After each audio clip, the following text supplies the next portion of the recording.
you are changing lives, right? You're changing lives, guys, and you just got to, just deal with some people that aren't ready to take action right now, and that's okay. You're an inspiration to our entire organization. Welcome to the Gym Marketing Made Simple podcast. We're going to be talking the done for you marketing and sales strategies proven to work with boutique fitness gyms to increase quality lead flow and grow your revenue. Don't try to be a professional marketer and waste tons of money. Let the experts at Lasso do it for you. And now, here are your hosts, Blake Ruff and Sherman Merritt. All right, guys, here we go. Another episode of Gym Marketing Made Simple. I'm Sherman, and today I am flying solo. So, of course, today we're going to talk about some fun things, going to have a little fun, but we're going to dive into sales and just a few things around it that we're seeing in the industry, and things that we think that we could really help you guys with take your marketing to the next level, right? Because one thing that we know is that you could have the best leads or the worst leads in the world, but if you don't know how to warm them up and let them see the service that you're providing could change their life, doesn't matter, right? Doesn't matter how many leads you get in the door. So the conversion rate is uber important, and the conversion rate goes down to the salesman, salesperson that will be dealing with that person from the time they become a lead. Because contrary to what many may think, the sales process begins as soon as the lead jumps into your CRM, right? The sales process is starting, right? A lot of people just think like, well, I'm not getting any shots at sales because I can't get them in the door. Well, that is still a sales problem, right? Because a great salesperson can take someone from the CRM or, the cold call or wherever, get them in the door and sign them up, right? So it's really important that we dive into this today. And I believe where I want to start, guys, like I sort of want to start at the basics, right? I want to start at the foundation before we have any interaction with anyone. I want to talk about sales psychology, right? Because I know that sales success in micro gyms really hinges on understanding like the psychology behind why people buy and how you can work through the fears or concerns that they may have, right, to help them make the right decision for their health and fitness, right? It is not about obviously tricking people into buying something that they don't need, right? That's why when people tell me they don't like sales, I'm like, why? Like this isn't the thing where you're selling them something that you know is going to break down in 2 months after they use it. Like you're giving them health and fitness, something that if they join your gym, stay with you for a year, listen to what you tell them, do what you tell them to do, their life is going to be changing. If they decide to leave years down the road, a year down the road, they're going to take that fitness and stuff with them out into the real world every single day, right? So that's why it's really important to understand that when these people are coming in, even the ones that don't sign up, it's about building relationships, understanding their needs and desires, and then simply providing them with the solution to their problem, right? That's all that this sales thing really is. I know easier said than done. Having trained hundreds of coaches and owners literally across the world, I get it, right? I get it that it can be uncomfortable for some, but I just want to dive in today, especially on some of this psychology piece about, how we can help you guys just get a little more comfortable so that you can really help people. Because at the end of the day, I have no doubt most, I'm hesitant to say all, but most gyms, if someone joins your gym and really listens to you, you are going to change their life, right? Like you're going to help them get better and lose weight and gain muscle and longevity and all of that stuff, right? I've been around the industry too long. I've seen it thousands and thousands of times, right? So Let's start off with this because a lot of times, especially when I'm training gyms with all of their coaches, they'll inevitably be one coach in there is like, well, like I really want to help people. It's a little, you know, what's the word? It's a little hard for me. It's a little uncomfortable for me. So even though I want to help people, I hate the sales piece, right? Um, like, what if I hate sales? Well, I have some good news for you. You're not alone, right? Because many people say that they don't like doing the sales and stuff, and it's really because they haven't been trained properly, right? They don't have the right mindset around it, right? Because many people feel that salespeople are more interested in closing the deal than really helping them, right? And if you feel like someone's only looking out for them, not really looking out for you, that's a bad feeling for everyone, right? With me being in the sales industry, selling people almost every single day, you have to make sure that you are doing the right thing for the right reasons, right? Because if you are, it's all going to play out for you in the long run. There's nothing wrong. Here's the thing, guys. There's nothing wrong. If you sit down with someone, let's say you sit down with someone in a free consultation, and you just know that you can't help this person. You're like, there's no way. Tell them that, right? Just be honest with them. I can't tell you how many guys, like, we talk to people quite often at Lasso I talk to people that they're just not ready for whatever reasons. Maybe it's financially, maybe they're missing something. And I would say 8 times out of 10, when I tell the person, hey, I just don't think you'll be a good fit right now, for whatever reasons, let's check back in 8 months or so. Most people are like, man, thank you for that, right? Like we're used to getting on these calls and hard close, hard sell. If you don't sign up now, your gym's gonna be shut down in 12 months. Like that's not what we do at Lasso, right? Because I know that when you're really genuine and you're really trying to help people, if I don't think that we can help someone at Lasso, I'm gonna tell you, hey, I don't think we're the agency for you, and that builds trust long term.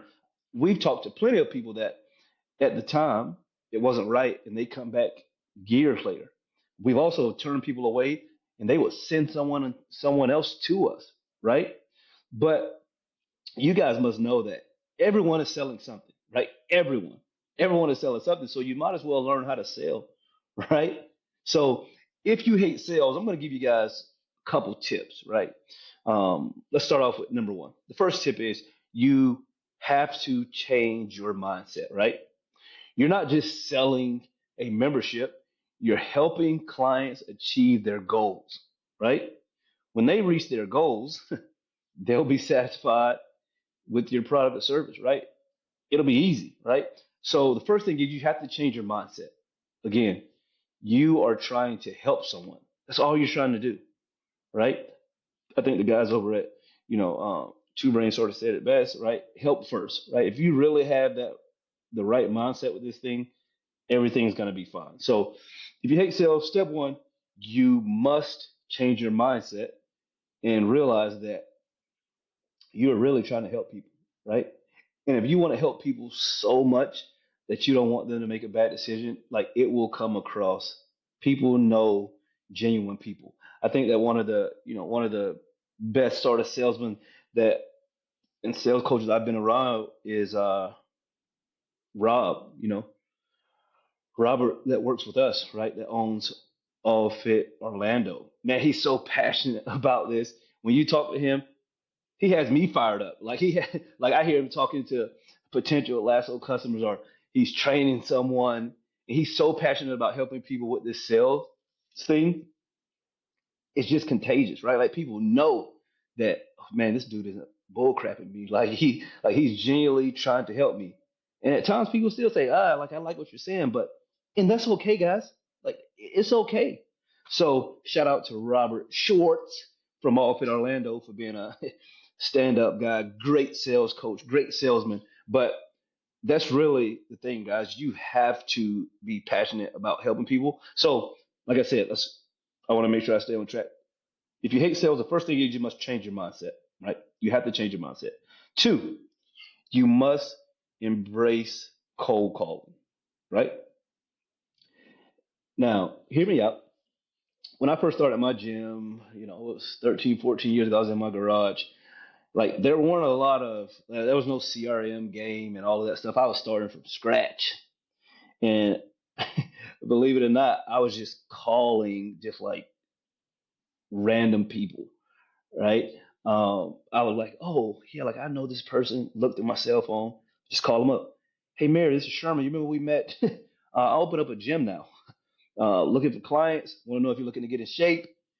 And that's the way it started. And I just kept that going throughout my entire gym ownership career. Right? These these people that you think you can help, reach out to them. Now, I'm not a big fan of flying in people's DMs and stuff that I don't know. But that works at times. Like, it definitely works. But if someone shows interest in your gym, any type of interest, they comment on something, they like something, reach out to them. Hey, saw that you like this post. How's it going? You know, I'm Sherman from Dynasty CrossFit, wondering if you're looking to get in shape. I saw you like that video. Saw you like that picture. Saw you make a comment. You know, your friend Mary goes here. She'd love to have you join. Like, how can we get you in for a free intro? No strings attached, right?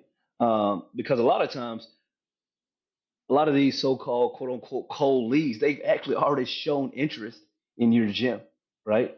So the calling piece is part of it, right? I know people like to say, well, why am I going to call them? Not going to answer. That's not your problem, right? You want to call them because you want them to understand that, okay, like, listen, the data shows it's going to take 8 to 10 touch points for someone to respond. So let's just say you call someone 10 times and it's going to take 8 to 10. So the first seven, they're just part of the job, right? They're just part of the job. You're just working. You're just doing work. Calls 1 through 7, I'm just reaching out. Hey, Sherman, this is Mike. Blah blah blah. Haven't heard from you. And as you start getting closer to those calls, 7, 8, 9, 10, this is the point where you're more likely to get a response a lot of times because this person now sees, oh, this person is serious. They're just not, you know. I start having fun with it. Hey, Mike, this is Sherman from Lasso again, buddy. Like, you show interest. Um, I'm starting to get a little offended now. I've called you 7 times. I'm not gonna give up on you, but give me a call back. At least tell me no. Don't leave me hanging. Gives me feelings of high school, buddy. Just give me a call back. Let me know. And that's it, guys. Right? You want to have a little fun with it, or just make sure that they know this is a real person. Because a lot of times, once someone knows that, like, you know their name, you're actually trying to get in contact with them. You know, most times when I leave that real, authentic voicemail, they're gonna call me back. They're gonna text me back. Sherman, I've just been busy.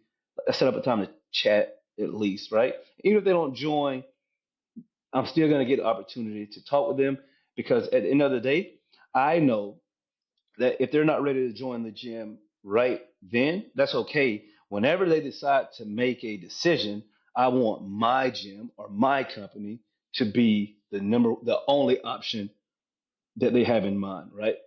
One of the first things you can do is collect the lead, right? Let's just say you collect the lead and you just throw them in whatever, and you don't reach out to them, you don't call them, and let's just say if it's January, you reach out to them, they're not ready yet for whatever reason, and then 3 months later they're ready.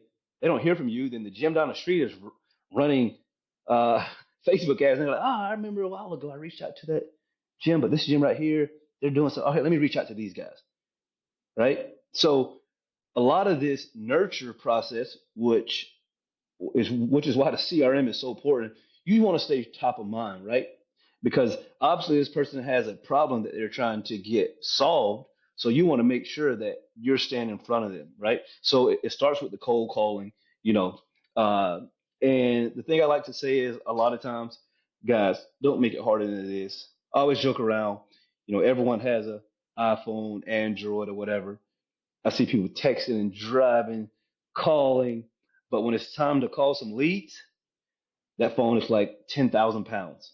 Everyone has all of the excuses in the world, but it's okay, guys. Just get to work because the thing that's going to do It's going to allow you to sort of get into our next point. Point number three is like just face some rejection, guys. Take some no's, right? If you go into your day saying, "Hey, I'm gonna I'm gonna try to reach out to enough people where I hear no 10 times, right? 20 times, 50 times, whatever the number is."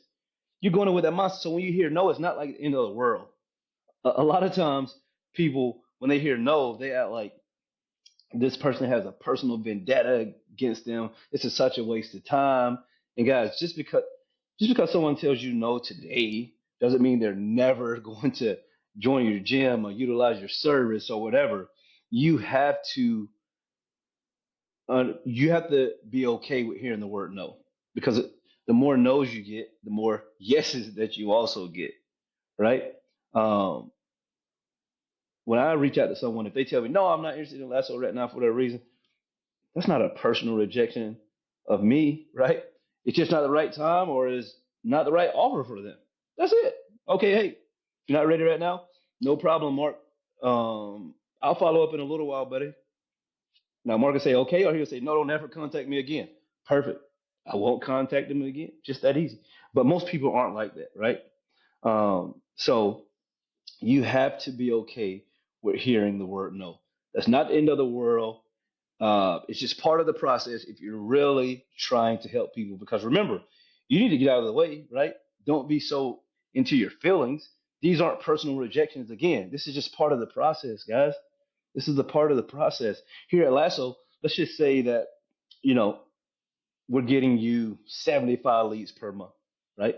So let's just say you can convert 10% of those, right? Bare minimum. So that's about 8 new clients per month. But you're going to have to go through to get 8 new clients. You're going to have to go through about 60-ish client, 60-ish leads that some are going to tell you no, some of them are going to ignore you, right?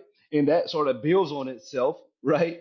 Because month one you got 75 leads, month two you got 75. So this is a constant sort of battle that new salesmen sort of deal with, because they're like, oh man, they told me no, so woe is me. Guys, that's just part of the process, right? It's just part of the process. Do not feel bad, right? Which that will, once you become stronger in your mindset, stronger in your goal of helping people, these rejections won't mean anything. It's just part of the process, guys. So, step one, change your mindset. Step two, embrace the cold calling, the cold reach out, whatever you want to call it.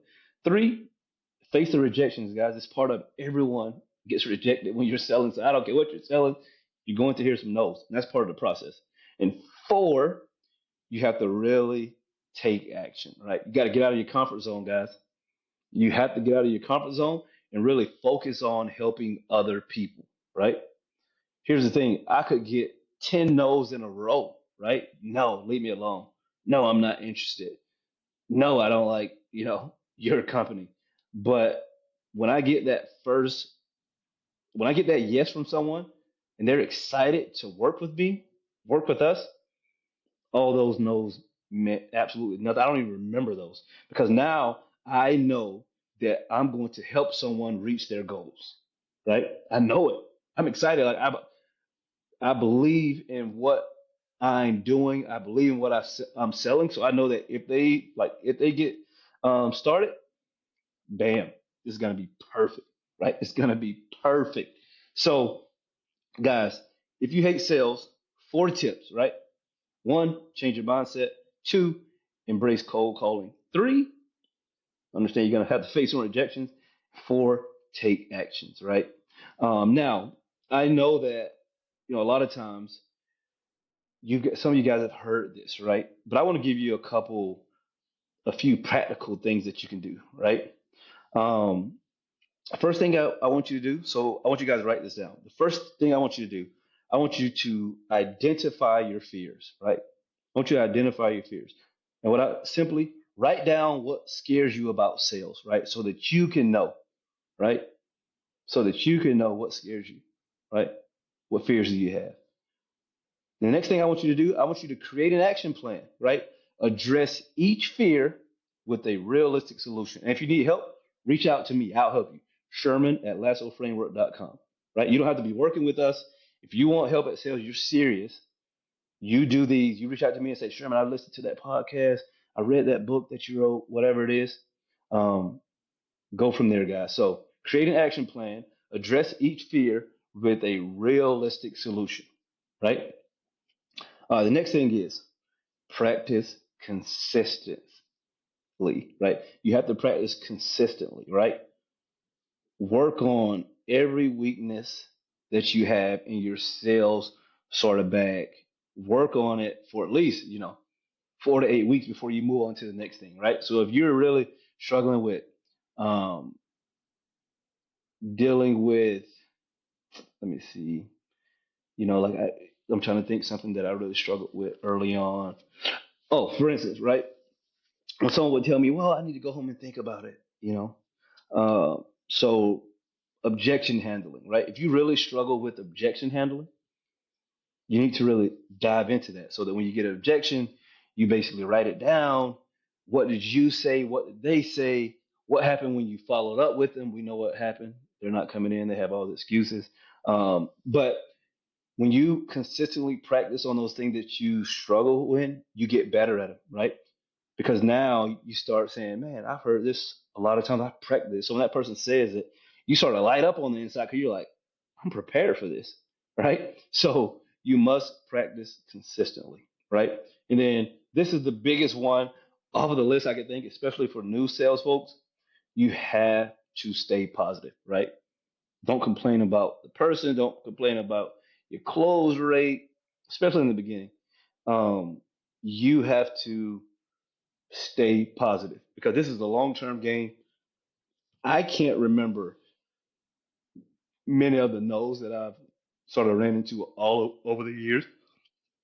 You know, 13 years of owning the gym, years and years of helping coaches and owners get better at sales. Now, I've been told no probably millions of times, but I've also been told yes, you know, a lot of times as well. And I can remember a lot of those yeses because I had a lasting impact on their life. On the people that told me no, they never came in anyway. We never did business together. So it was just like, it's just a no. So, guys, stay positive, right? Don't complain. Don't you will get better, right? And again, there's nothing like when someone tells you, uh, I was, whatever, I was hesitant to get started, this and that, but thank you for staying with me. You've absolutely changed my life with tears in the eyes, right? That will just fire you up so much, and you'll be like, man, I should have been doing this a long, long time ago, right? I should have been doing this a long time ago. So it is very important that you understand, again, that you are changing lives, right? You're changing lives, guys, and you just have to, just deal with some people that aren't ready to take action right now, and that's okay. All right. So, because remember, improving your sales skills is about consistent effort and the right mindset, right? You have to keep practicing and constantly learning to become a successful salesperson. You have to keep practicing and you have to keep learning, guys. Um, don't let your initial fears hold you back from reaching your full potential because once you really become good at sales, become good at helping people, it is going to change your life and it's going to change clients' lives as well, right? It just is. It just is. And I really want to challenge you guys that listen to this. Reach out if you need help. Again, you don't have to be working with us. You shoot me an email, Sherman at lassoframework.com. You have some questions, guys, I'll get back to you because again, our gym community, we're fighting, like we're all fighting the same battle, right? No matter what we throw on the outside of our doors, whether it's CrossFit, F45, metabolic, it doesn't matter, right? It doesn't matter because we're all trying to help people. And there's enough people out there for all of us to help, right? So we're not fighting each other. That's the reason I want to help you guys become great at sales, which is basically um, your outlet to change people's lives, right? Sales is sort of this part that you can't get out of because if you're not selling, right? I like to use this analogy. Let's just say that, someone's in my town. We're both in the same town. Like when I had my gym, you know, I hear a coach say, I don't like sales, blah, blah, blah. I don't want to deal with this. I used to be like, okay, if they come to my gym after they've left yours, they're definitely not leaving mine, right? Because I'm going to close them. Like I'm going to close them. I'm going to help them. I'm going to change their lives uh, because they're going to see, like, man, this dude is passionate. This dude believes in what he's doing. So the confidence that you guys will get from consistently practicing, consistently learning, all of that stuff, it just allows you to help more people, right? It broadens your circle of influence, guys. So I hope this helped you guys. I'm going to jump out of here. But again, what we really talked about, you know, sort of the mindset, the psychology around this thing. You have to change your mindset. You gotta have to embrace, cold calling, reaching out to people. You have to face rejections. That's part of it. You just have to consistently take action, right? You do those things, all of the practical steps, identifying your fears, creating an action plan, practice consistently, staying positive, all that stuff is going to take you to the next level, guys. So, as usual, tell a friend to tell a friend to tune in, and we will chat with you guys next week. All right. Yeah. Thank you for listening to the Gym Marketing Made Simple podcast with Blake Ruff and Sherman Merricks. We hope you enjoyed. We believe marketing should increase revenue and not waste money. So book your free call today. Head on over to lassoframework.com. That's lassoframework.com and find the right words, get more customers, and increase your revenue. We'll see you here next time.